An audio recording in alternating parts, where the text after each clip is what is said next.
Channel को subscribe करें और घंटी वाले बटन को दबाएं। श्री सद्गुरु महाराज की जय।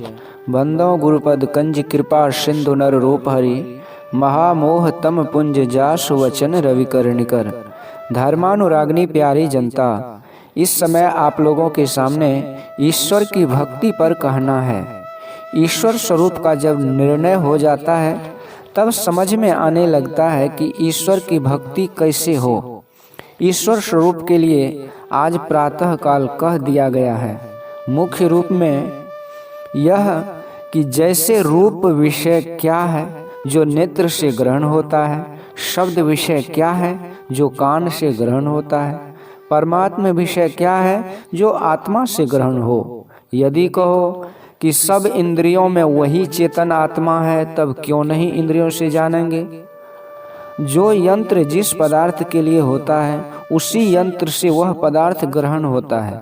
जैसे रूप आँख का विषय है तो उसे कान से नहीं जान सकते। रूप को जानने के लिए आँख रूपी यंत्र लगाते हैं।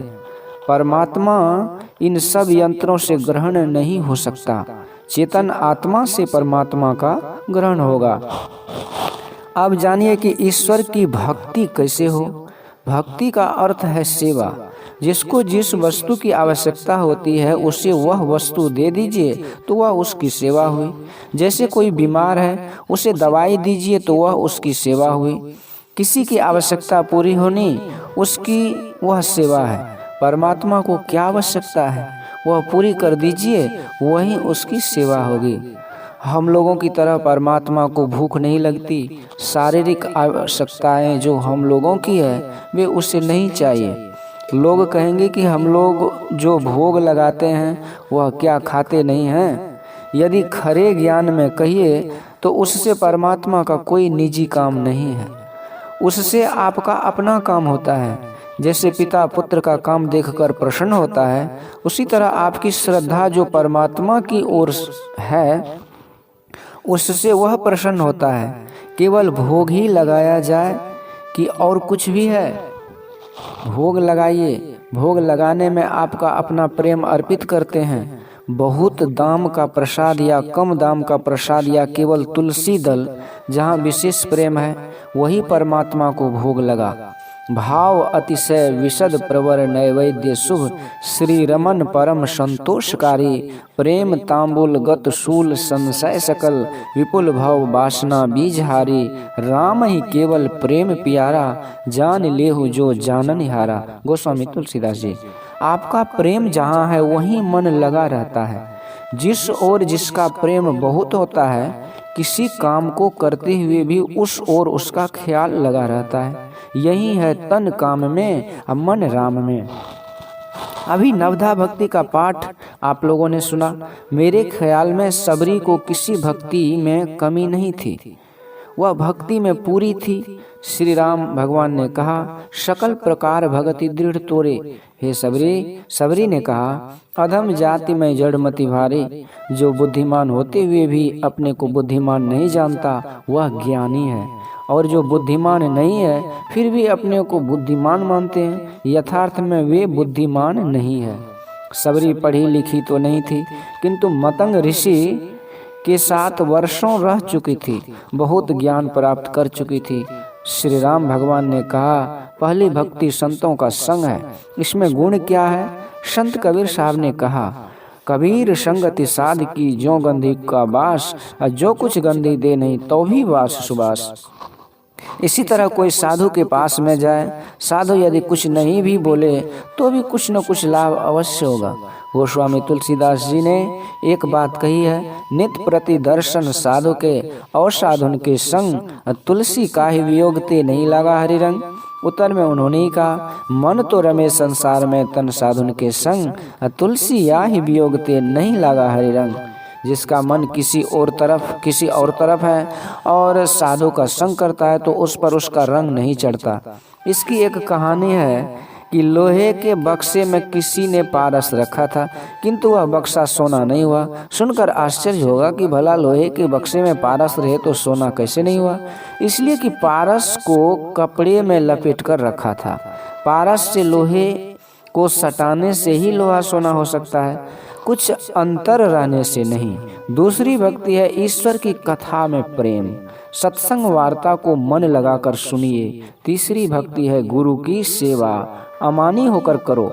चौथी भक्ति है ईश्वर का गुणगान करो। पांचवी भक्ति है मंत्र जाप करो, मन एकाग्र करके जपो। ऐसा नहीं कि माला तो कर में फिरे, जीव फिरे मुख माहे, अब मनवा तो दो दिस फिरे, यह तो सुमरन नाहि।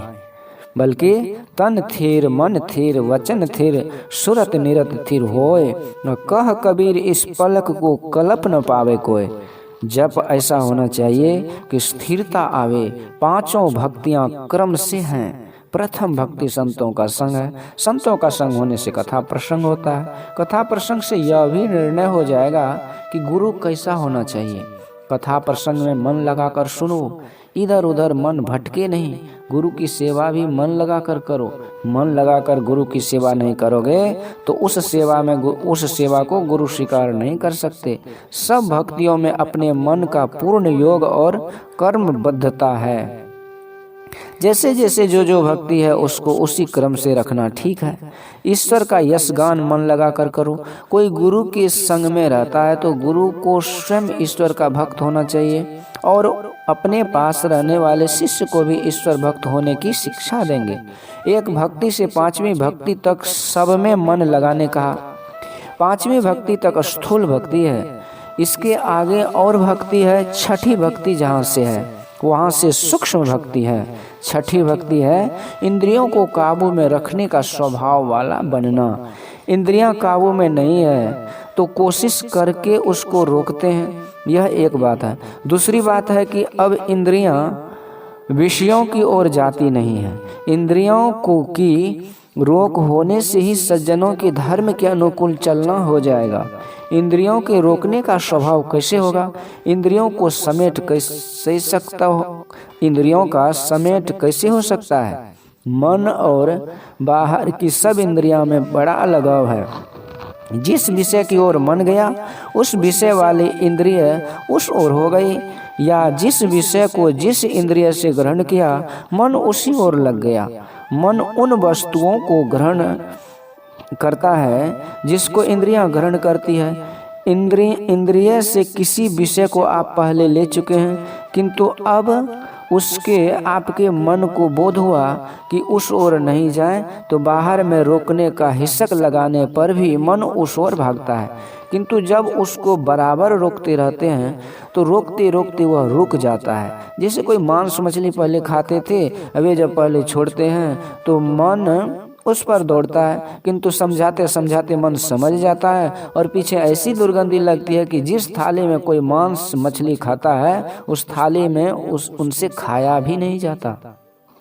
बाहरी इंद्रियों को रोकते रोकते मन रुक जाएगा। उसी प्रकार तंबाकू बीड़ी सिगरेट पीने वाले सबकी यही बात है। पहले बीड़ी पीने वाले जो बीड़ी छोड़ते हैं तो पहले उसका मन लुकपुक करता है, और यदि शरीर मुंह और हाथ को रोके रहो तो मन भी रुक जाता है। इसलिए मन कहीं जाए तो जाने दो, किंतु शरीर को रोके रहो तो वह कर्म नहीं होगा।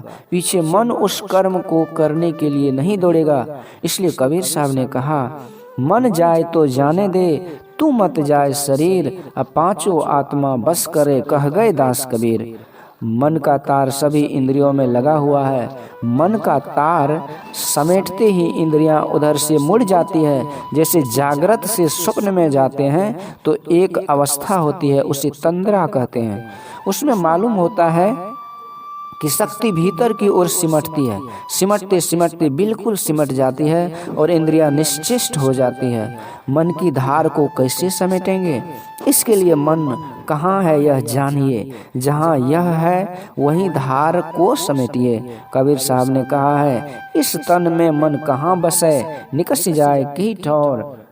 गुरुगम है तो परखिए, परख ले नातर कर गुरु और, तो नैनो माही मन बसे, निकस जाए न ठोर। गुरुगम भेद बताया सब संतन सिरमोड़। ब्रह्मोपनिषद में आया है, जागृत स्वप्ने तथा जीवो गच्छत्या गच्छते पुनः, नेत्रस्थम जागरितम विद्यात् कंठे स्वप्नम समाविशेत, सुषुप्तम हृदयस्थम तो तूर्यम मूर्धनि संस्थितम।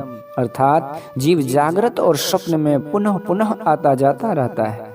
जीव का वासा जागृत में, नेत्र में, स्वप्न में, कंठ में, सुषुप्ति में, हृदय में और तुरीयावस्था में मस्तक में होता है। जागृत में नेत्र में है, इसलिए दृष्टि योग अच्छी तरह कीजिए। दृष्टि एक ओर करने के लिए यत्न जानिए और उसका अभ्यास नित्य प्रति किया कीजिए। फिर आपको ज्ञात होगा कि इंद्रियां विषयों में दौड़ती नहीं है। बिना दृष्टि योग के दमशीलता नहीं आती। हठ योग क्रिया के द्वारा भी लोग दमशीलता प्राप्त करने कहते हैं, किंतु हठ योग किए बिना ही यदि दृष्टि योग ठीक ठीक किया जाए तो दमशीलता आ जाएगी। छठी भक्ति में जिस निशाने पर दृष्टि रहती है वह निशाना वही है जिसे गीता में अणु से अणु अर्थात छोटे से छोटे बिंदु कहा है।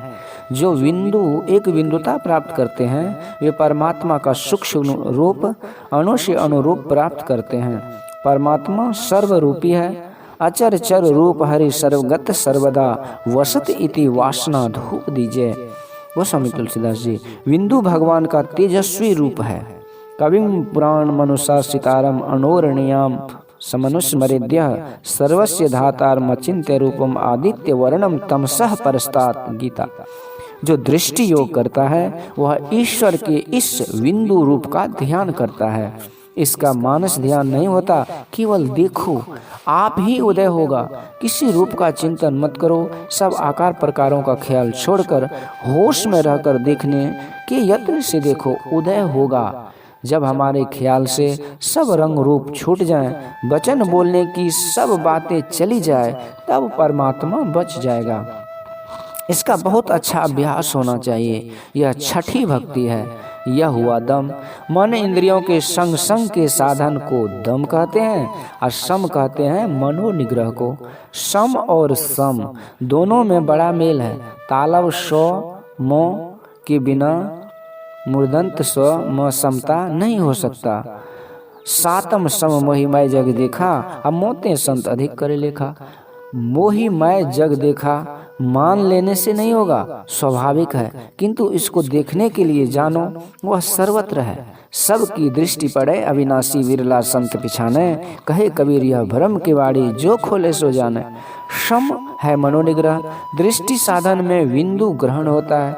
बिंदु पर ध्यान, बिंदु पर नाद अवस्थित है। बीजाक्षरम परम बिंदुम नादम तस्यो परिस्थितम सशब्दम चाक्षरे क्षीणे निशब्दम परमम पदम। ध्यान बिंदु उपनिषद। सब रूपों में दृश्य मंडल का बीज बिंदु है।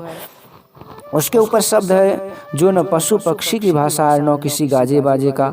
वह अंतर्ध्वनि है, ब्रह्मनाद है। बिना बिंदु प्राप्त किए हुए भी शब्द सुनने में आता है, किंतु वह शब्द नहीं सुनने में आता है जो बिंदु ग्रहण करने पर सुनने में आता है। वह सूक्ष्म मंडल का शब्द है।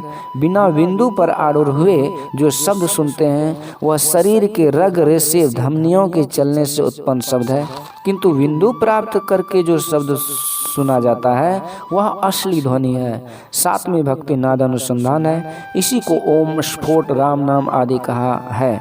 उसमें केवल मन का साधन होता है। वहाँ बाहरी इंद्रियों को कोई सरोकार नहीं रहता। इस नाद साधना में जो सफलता को प्राप्त कर लेते हैं उसमें पूर्ण रूपेण सम का साधन हो जाता है।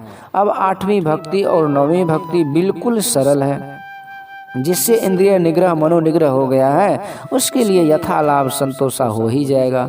वह सबके प्रति सरल हो जाएगा। श्री रामकृष्ण परमहंस जी महाराज से किसी ने पूछा सिद्ध पुरुष कैसे होते हैं? उन्होंने उत्तर दिया आलू और बैगन की सब्जी नहीं खाए हो? आलू बैगन की सब्जी मुलायम होती है, वैसे ही मुलायम होते हैं। जिसको समदम होगा वह सरल मुलायम हो ही जाएगा। यदि कहो कि नवधा भक्ति में मानस ध्यान नहीं हुआ तो समझना चाहिए कि गुरु पद पंकज सेवा इसी में मानस ध्यान हो गया, अथवा मानस जप के बाद मानस ध्यान होता है। पांचवी भक्ति जप है, उसी में मानस ध्यान भी है। आपकी श्रद्धा जिस रूप में हो उसका मानस ध्यान कीजिए। 1 से 5 तक स्थूल भक्ति है, छठी और सातवीं सूक्ष्म भक्ति है, आठवीं और नौवीं तो फल स्वरूप है। इस प्रकार भक्ति को जानकर सबको करना चाहिए। श्री सतगुरु महाराज की जय। गुरु महाराज का यह प्रवचन दिनांक 12/4/1954 ईस्वी को भागलपुर जिला अंतर्गत ग्राम पुनामा में श्री रामकृष्ण सिंह जी के आवास पर आयोजित सत्संग में हुआ था। श्री सद्गुरु महाराज की जय।